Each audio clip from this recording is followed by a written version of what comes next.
What's up? It's Vance Jones. I'm going to be talking about the Gestalt Principles, four of them at least. So let's get into it.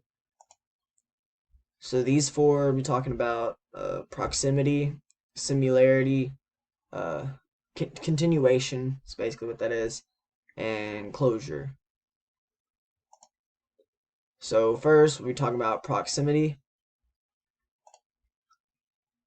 So proximity occurs when different elements are placed close to each other and they look like they belong in the same group.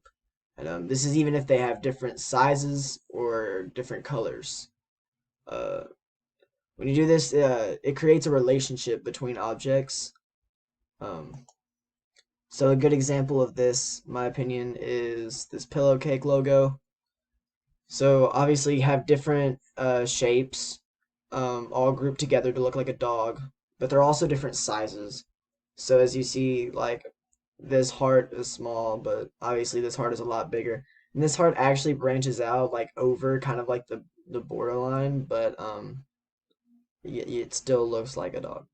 So maybe not as much, but next is similarity.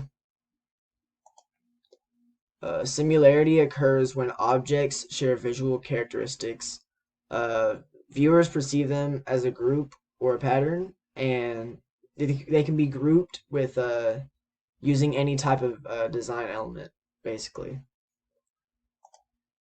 So a good example of this is Toblerone, and I've been eating Toblerone as a kid. And freaking love their chocolates; they're awesome. But I never, until recently, kind of never really noticed the bear.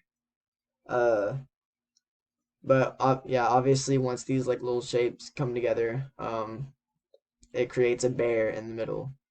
I thought that was pretty cool. Next, we have continuation.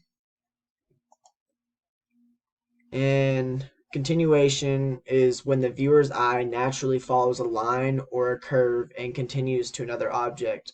And so this is pretty common in logos because they obviously want you to read the whole logo.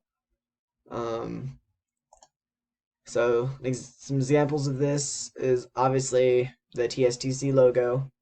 Um, the TSC logo uses the big line going through, so then you can read all of it, you can read the letters and Texas State Technical College. And just like the definition said, it just the viewer wants to read everything.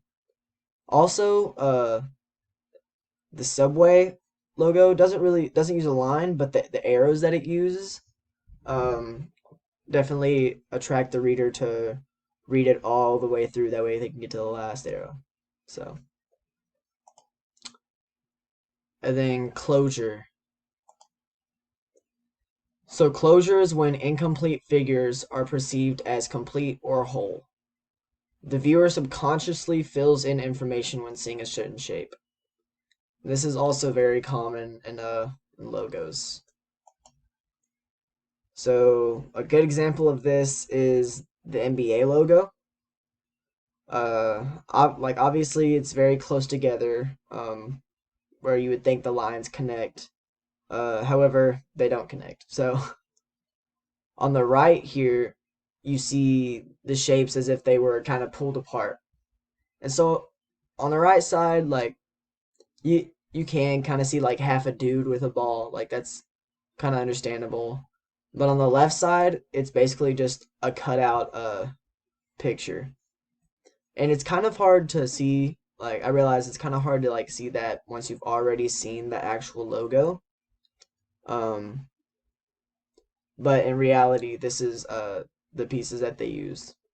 So obviously closure, proximity, continuation, and all that good stuff used in a ton of logos. But all right, that's it. Thank you.